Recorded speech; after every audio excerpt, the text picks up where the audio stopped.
The sun does shine in Invercargill. And I know you are all here today to hear about the fact that you can be rewiring your brain right up until the day you die. Isn't that good news? And you've heard the old saying, you can't teach an old dog new tricks. Wrong. You can. You can be rewiring your brain right up until the day you die. So to understand how this can happen, I need first of all to show you the brain. So we're going to have a look at the brain from side on. The brain from side on looks a little bit like a slug. And looking at the brain from top on, it looks a little bit like a walnut. And you'll notice that in the front of the brain there are two lobes. Medicine calls these two lobes the frontal lobe. So they are referred to as if they are one, even though there are two. Because in the frontal lobe of the brain, they have the same functions. So the functions of the frontal lobe, this is where our intellect is. It's in the frontal lobe part of the brain where our judgment takes place. It's in the frontal lobe part of the brain where our reasoning powers reside. And the fourth function of the frontal lobe, I call it the most wonderful gift that I believe God gave to mankind. It is the will. And the will is the governing power in the nature of man. It is the power of decision or of choice. And when you think about it, everything depends on the right action of the will. The power of choice God gave to mankind, it is theirs to exercise. God gave mankind the choice. And this explains so much suffering and problems we see on planet Earth. Because when someone chooses wrong, innocent people suffer. It's the nature of the beast. And in the human brain, frontal lobe takes up between 33 and 38% of the brain. So that would be approximately the front third of the brain is frontal lobe. And science now shows us that the frontal lobe is not fully developed until the age of 30. The highest function of the frontal lobe is foresight. Another function of the frontal lobe is self-control. Another function of the self-control of the frontal lobe is morals. And so in homes where children are brought up with a hedge of safety, there are limits, there are consequences when the line is crossed. Frontal lobe strengthens. That strengthens the intellect, the judgment, the reason, and the ability to make decisions. Can you see God designed the brain so that all our decisions are made here? That's why I call the frontal lobe a very good boss, because every decision that the good boss makes is made according to intellect, reason and judgment. The back part of the brain is the feeling part of the brain. And the feelings make a bad boss. Feelings aren't bad, they just make a bad boss because feelings go up and down like the wind. Have you noticed? The decisions need to be made here. That's why that is a good boss. And sometimes there's a little bit of a dialogue. Have you noticed? You wake up in the morning, oh, it is so nice and warm in this bed. Says the feeling. The feelings. And frontal lobe says, because frontal lobe is foresight, you really should get up now, you really should pray, you really should read your Bible, you really should put your clothes on and get out there and run. Oh, but it's cold. Can you see the dialogue? Who wins? The one you listen to. The one you listen to. And then you come back in, you have more water and you have your hot shower and feeling says, oh, don't do the cold. Frontal lobe says, you really got to equalise that circulation. You've really got to close your pores, prevent chilling. Can you see the dialogue? And I'm sure frontal lobe is saying to you, it's only quick. It's only quick. In a monkey, frontal lobe takes up about 17% of the brain. In a dog, frontal lobe takes up 7.5% of the brain. In a cat, any guesses on that? Nil? 3%. One lady said, oh, not my cat. Well, if the human brain can strengthen or weaken in the frontal lobe department, obviously other creatures can, though not as much research has been done on others than the human being. So you can see by my illustration that the frontal lobe is a very important part of the brain. It is in the frontal lobe that God communicates with mankind. And inside that brain there are nerves. In fact, our brain cell looks like this. And our brain cell is different to any other cell because it communicates with each other via little chemical messengers. These are the receiving stations. They're called the dendrites. The messages come down here into little filaments, into little boutons, and then they release out and communicate with the dendrites or the receiving stations of the next nerve cell. We have 1 trillion of those in our brain. So the messages come in, they're encapsulated, they come down the arm in their little capsule form into the little boutons, and then they're released out to the next boutons. That's how it all happens. That's how the nerve cells worked. And we as human beings develop habits, yeah? I am in the habit of washing my hands after I go to the bathroom. And if I go in the bush, I'm going like this, and I'll go and wash my hands in the creek, but that's rare. Mostly I'm civilised. It's a habit. It's a habit. And if I don't do it, it's like something's crying into my brain. What's going on? I'm also in the habit of cleaning my teeth every night before I go to bed. It's just a habit. Now, our habits can be our best friends, or they can be our worst enemies. Your feelings are like a wild horse. But we had a board of censors. This is our board of critiques. It's like me saying to a man, can you take this wild horse for a ride? But just please come back in half an hour. He comes back 5 hours later. I say, what happened? I asked you to do it for half an hour. He said, oh, the horse wanted to go here, and it wanted to go up there, and it wanted to go down there. And what's my answer? What do you think the bridle's for, mate? Huh? Whoa up. We have a bridle. There it is. Feelings are not bad, they're only bad if they're the boss. To understand how the mind heals, we need to have a look at the basic laws that govern the functioning of the brain. And the first law of the mind is the law of cause and effect.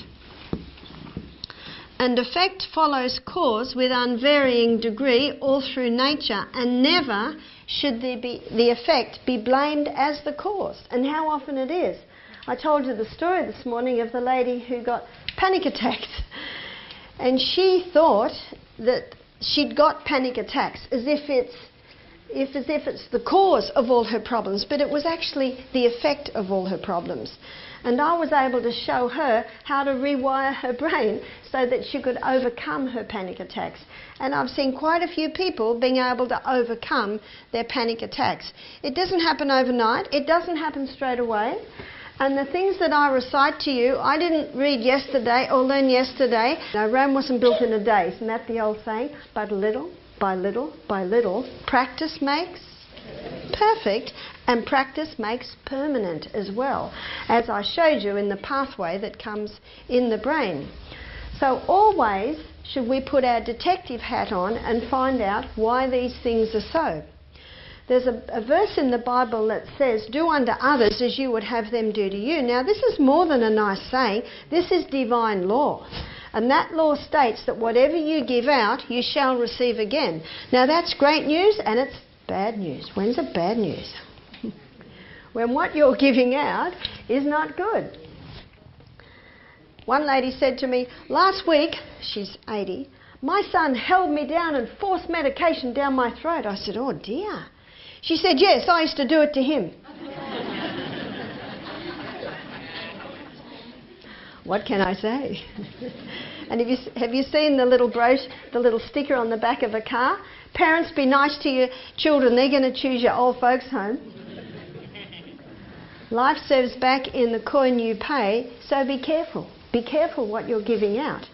And some people say, well, they need to know what it feels like. You know, I've been hurt. Well, maybe so, but not by your hand, because if it is by your hand, what does that law state? it's coming back again. So how can you walk away from heartache, from pain, from abuse? There is a way. And the second law covers it. It's the law of choice. And the choice that enables us to walk away from heartache is the choice to forgive. And what most people don't understand is that forgiveness is not a feeling. Forgiveness is a frontal lobe choice. In fact, if you were to wait till you felt like forgiving, I'd like to suggest that we would never do it. No, it's a frontal lobe decision. It's like the young girl that I was working with. She's 14, she's angry, she's bitter. Her father had sexually abused her from 6 to 9 years of age. But I knew, what's this going to do for her life? What's it going to do for every relationship? Her marriage, her role as a parent. So I decided to take the plunge, you know, when you turn the hot water off and just have cold water on. What I plunge every morning when I go into that cold creek, I took the plunge and I sat with her and I gave myself a bit of time and I was going to go through this with her. And I said, do you know there is one way that you can be freed from the heartache that you're feeling, and that is by forgiveness. She said, no way, he does not deserve to be forgiven. I said, absolutely right, but it's got nothing to do with it. As the time went on, I explained to her how forgiveness cuts the chains that bind you to that painful past. Forgiveness gives you wings. Forgiveness gives you freedom. Forgiveness is the only prescription in the entire universe that has the power to break the chemical bonds of hostility, anger and hate. You don't have to feel like it. You know, as we went through it, finally, I think it took about an hour and a half, finally she said, all right, I forgive. Now, some may say, I don't think she felt like it. How could she feel like it? She made a frontal lobe decision, even with only a half-developed frontal lobe. She said, all right, I forgive.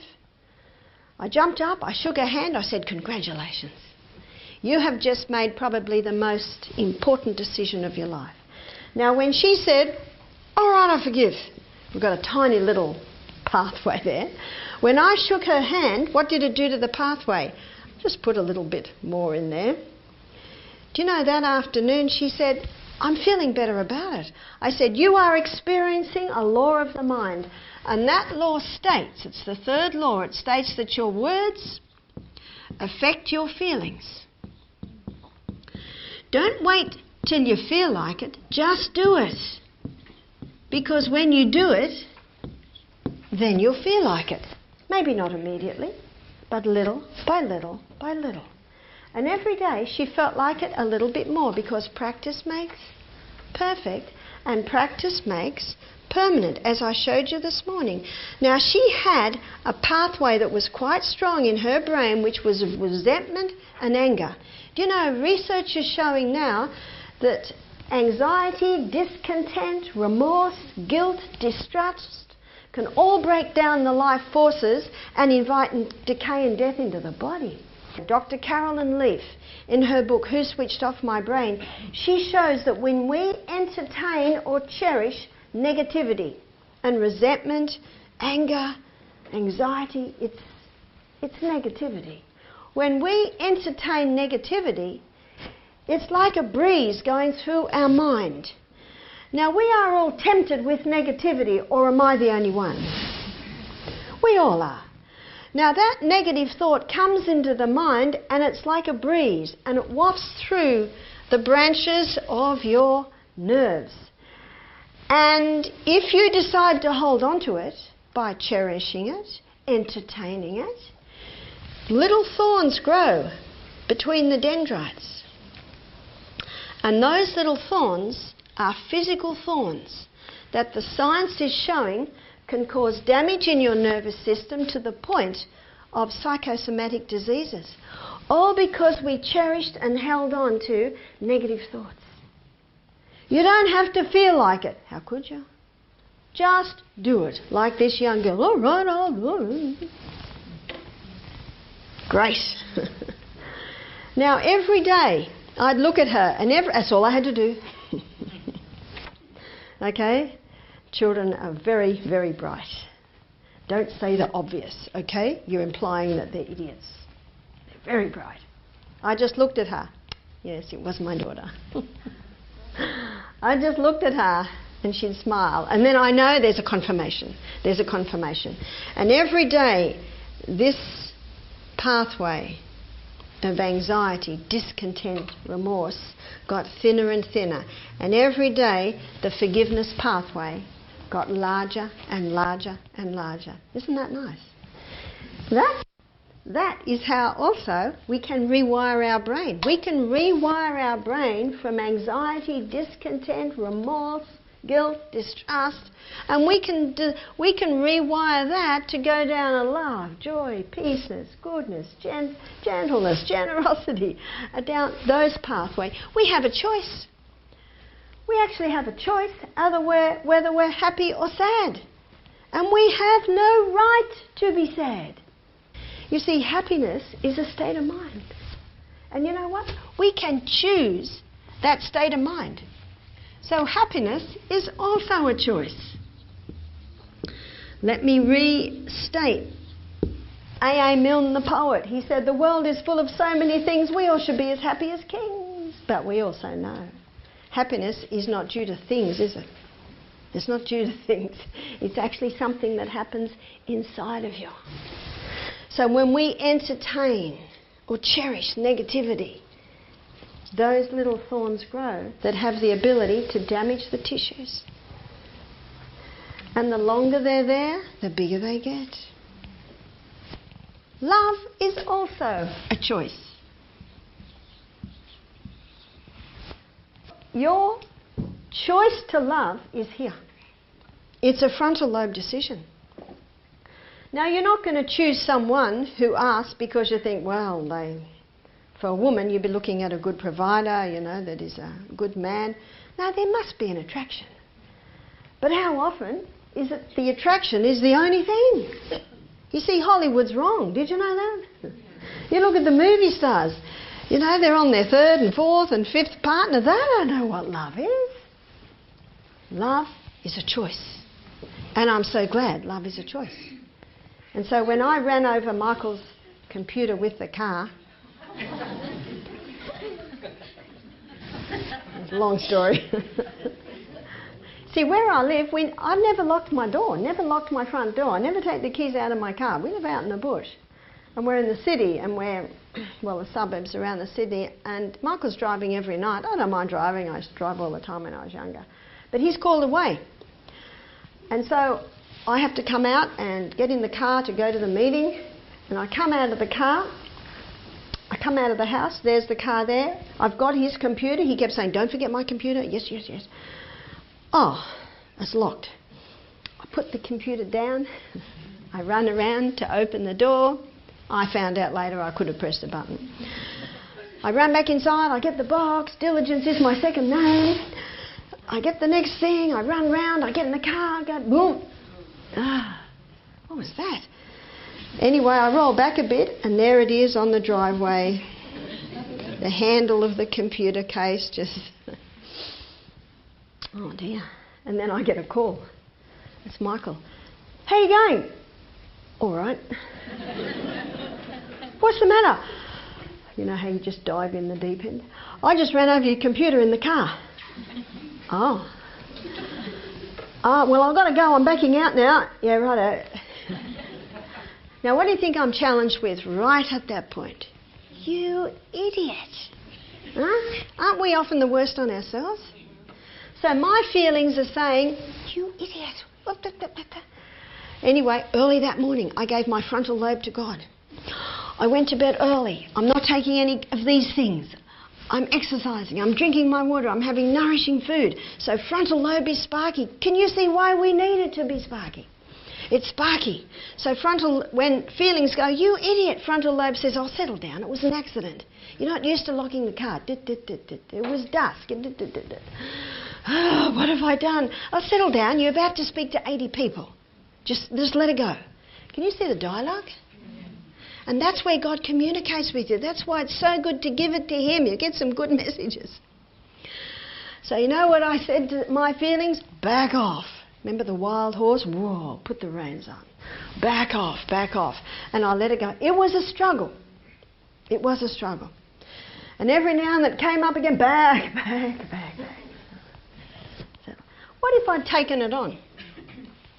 I probably would have started crying, then I can hardly drive, how am I going to lecture?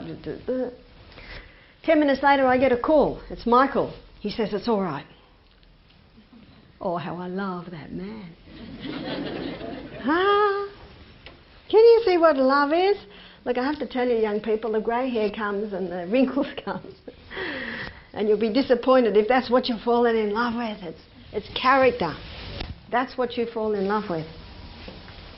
My husband hasn't got really big muscles, but I think he's the strongest man on the planet. What's the illustration of strength? The strength of a man, of a woman, is their ability to control their feelings. The weakness of a man, of a woman, is the ability of their feelings to control them. I heard someone say to Michael when they heard that story, "Wow, you had 10 minutes to calm down, did you?" He said, "No." He said, "As soon as I heard it, I immediately thought, oh, righto, where are we going to get another computer now?" You can rewire your brain to do that. Don't waste time on beating yourself up or beating someone else up. Put up your hand if you've never made a mistake. One little 7-year-old boy put his hand up. Oh, congratulations. You see what I'm saying? We've all been there, haven't we? We've all... Maybe you've never run over a computer in the car. Life is made up of those tiny little things, isn't it? And what made me say to you, oh, I love that man, when he said, it's all right.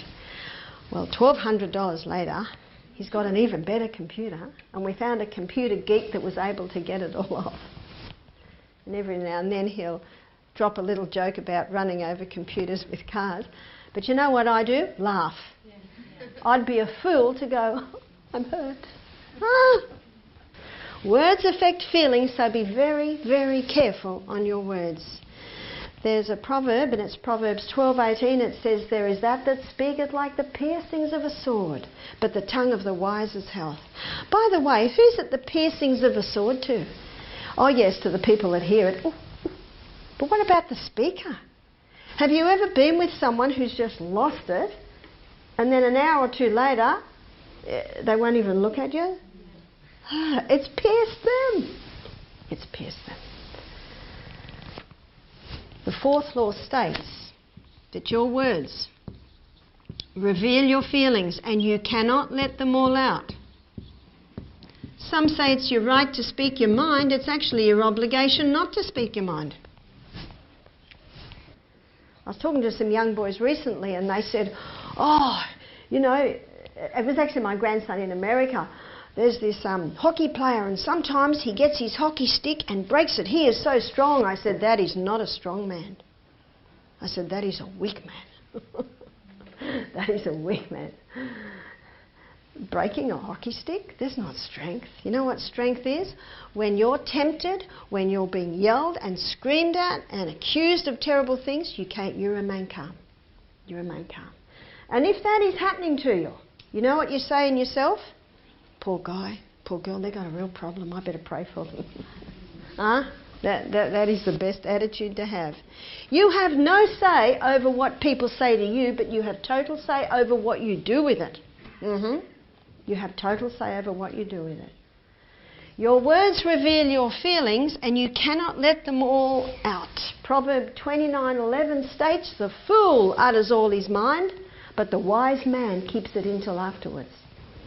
There's another proverb, it's Proverbs 13 verse 3, it says, he that open his mouth shall have destruction, but he that keepeth it shall have peace. And there's another proverb, it's Proverbs 17:27, it says, even a fool when he holds his peace is counted wise, and he that shutteth his lips is esteemed a man of understanding. And in James 1, I think it's verse 19 or 12, one of those, it says, Let every man be swift to hear, slow to speak, slow to anger. For the wrath of man worketh not the righteousness of God. So be careful on those words. But I'm upset. We'll go for a run. Can't run. Have a cold shower. Haven't got a shower. Have a great big drink of water. Go outside and breathe deeply. Do not speak until good boss is once against the boss. Because when feelings are boss, what comes out is not good. And oh, how many words have been said that should never have been said. I'll tell you the story of my fifth son, Peter. He was dyslexic. Well, he is dyslexic. He just couldn't get anything. I'm glad he's my fifth child. I didn't teach him till he was 7 because he just wasn't getting anything. When this happened, he's 9. He knows all his letters, he knows the basic words, and he's doing school by himself. The school that I taught my children, basically that was a self-taught school. I would teach them the basics, and then they had little booklets that they worked on, and I would oversee. I'm with James, who's 8 years old, and we're doing long division. Mum, what's this word? It's Peter. I said, James, hold on a minute, I'll just check Pete. And I looked at the word, and I saw red. The word was the. I've told him the thousands of times. What do my feelings do? What is the matter with this kid? When is he going to get it? I had to leave long division for the. Now, early that morning, I gave my heart to God. Frontal lobes there. None of that are in. All working well. So there's this frantic dialogue. I'm feeling, what's the matter with this kid? When's he going to get it? The other kids did the frontal lobe saying, yeah, and how's he going to feel if you say that? You know this is a different kid. You know he's your best worker. You know that he said to you one day, how come our eyes are so little and what we see is so big? Couldn't answer that one. He's a different kid, you know. Can you see the dialogue? What would I have said if that was going in and I'd gone to bed too late because I was on Facebook and I wasn't drinking my water and Peter, what's the matter with you? When are you going to get it? How many? And if I had said that, how do I feel now? There was that speaketh like the piercings of a sword. Pierce. I feel like an idiot. I walk away. Peter's crying. Jessica's crying. Do I feel like helping James with his long division now? Watch out anyone who gets in my way. Can you see that? The battle was fierce. I took some deep breaths. Peter's just still looking at the word.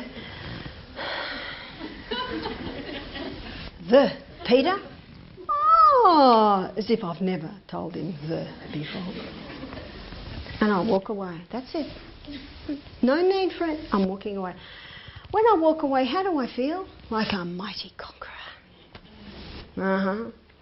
Do you know the Bible says in Colossians 4 verse 6, let your speech be always with grace, seasoned with salt, that you may know how you ought to answer every man.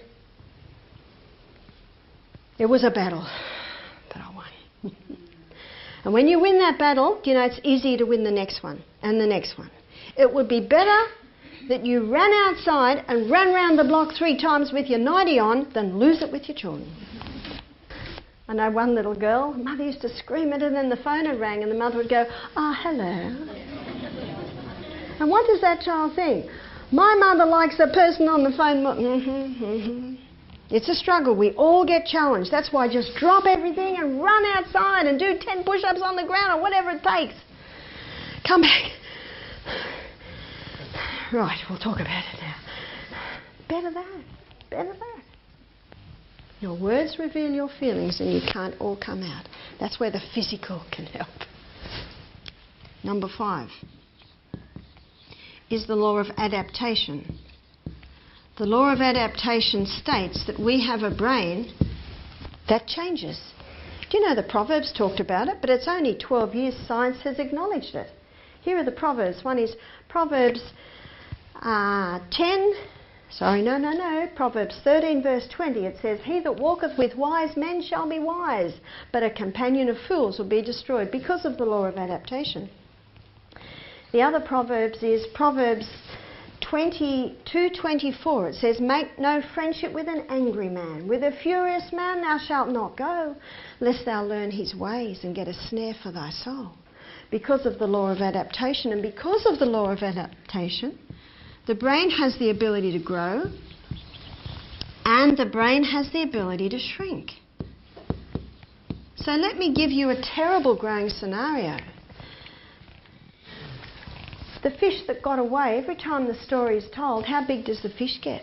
Do you know, if you continually relate painful past, what can happen to it? It grows. It can actually get bigger than it really is. And who would want that? But something else is growing. It's these little thorns growing in between the dendrite, causing damage. Well, what's a wonderful growing scenario? Every time you learn something new, you grow another dendrite. You grow another dendrite. Learn a new piece on the piano. I love knitting. Every time I learn a new pattern, I grow another dendrite. I am learning to play the recorder. Michael doesn't run out of the room every time I pick it up now. Every time, a new dendrite, a new dendrite. And that one nerve cell, and we've got 1 trillion in our brain, it has the ability to grow 70,000 dendrites, as I mentioned this morning. Oh. So what causes the growth, the best growth? Learning a musical instrument. Can you play a musical instrument? The rest of the day, oh good. The rest of the day you can spend choosing your instrument. Learning a new language. I was reading in the newspaper, where I don't usually read it, but I'm in the Qantas Club for 5 hours and I read through the Australian. Aha! It said in there, research has been done that if people in the latter years of life learn a new language, they can slow down Alzheimer's by 6 years. And all they have to do is spend 5 hours a week learning the new language. That's incredible, isn't it? Also, memorising scripture. The Word of God is powerful. There's a wonderful verse, it's in Hebrews 4 verse 12. It says, the Word of God is quick, powerful, sharper than any two-edged sword, piercing even to the dividing asunder of soul and spirit and of the joints and marrow of the heart. Wow. I love learning the Word of God. Memorising is one of my favourite things to do. It's actually fun playing games with your brain. I love it. And this morning there are a couple of verses I wanted to remember, and I could only remember the first verse and I would not open my Bible. I challenged it, and then I went somewhere else, and then I came back and challenged it again, and finally I got it. Because it's in there. It's in, the pathways are in there. If you learnt piano as a child, the pathways would be there. So start to challenge your brain. Now, you know what a lot of people do? When they're nearly there, they stop with the memorising. Now, if you're climbing a mountain and you're near to the top, that's when it's the hardest. Do you just turn around and go back down? No, you're nearly there. Sometimes I'll memorise and I'll go over it and over it and over for 5 days, wake up day 6, can't remember a thing. That's when most people stop. But challenge it, and it will come to you. What's a terrible shrinking scenario? If we don't use our brain cells, we lose them. So you've got no choice, unless you want to lose them. We choose the pathways we travel in our brain. We choose the dendrites that we develop. That's why choice is one of the most wonderful things that God gave to us. If you have some habit pathways that you're not happy with, guess what? You can change them. Not easy. Not easy at all. But nothing worth doing in this life is easy, is it? It's hard work. Hard work. What's a wonderful shrinking scenario? When you forgive everyone who's ever hurt you in your life, ever misunderstood you, abused you, when you forgive, you turn that painful past to dust. Now there's no bad smell to draw you down there anymore. Isn't that good news? And because you don't keep going down there, the pathway grows weeds on it, and it's just not a well-worn pathway anymore. We never forget, but it needn't be part of our everyday life. You know, sometimes on the news you'll see there's been a car accident and a girl's been killed, and here we are a few months later, and the young man that was driving the the car's in court, and he gets 1 year, and the parents of the girl that was killed are hoping he'll get life. Do you know, that young man will have to live with that for the rest of his life. And the parents come on and they say, we can have no closure now. You can have closure immediately. You can let go of it right now. Some say, but look what they've done. I said, life serves back in the coin you pay. The person that did this to you needs your prayers. I hate to think of what's coming back on them. One lady said, I've been watching a long time, it hasn't come back yet. Stop watching, stop watching, stop watching. When you do that, tonight when you lay down to bed, ideally by 9, so you get your hours of power, some little cells are activated because of your decision to forgive, and the cells are called glial cells. The smallest cell in the human body is the sperm cell. The second smallest cell is the glial cells. So you've forgiven. You lay down to sleep and the glial cells are activated and they come along and they vacuum clean up all the thorns because of your decision to forgive. Science now shows us that forgiveness has a physiological effect in the brain to clean up the thorns, to clean up the debris. Glial cells are the vacuum cleaners. Now, if you want to pursue that a little bit more, Dr. Carolyn Leaf, she's an American, I think she's a psychiatrist. She's written a book, Who Switched Off My Brain? It's not a big book, but it goes into detail on describing that. But I've basically given you the bottom line. So it's a not negotiable subject. We just got to do it. And when you understand that you don't have to feel like it, that it's a frontal lobe decision, just do it. Just do it.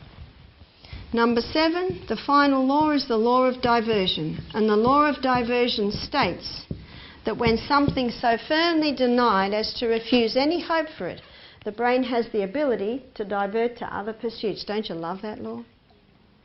What's the old saying? When God closes a door, he opens a window. That the trials in your life not be rocks to crush you, but stepping stones to greater things. The choice is ours, and I thank God for that choice.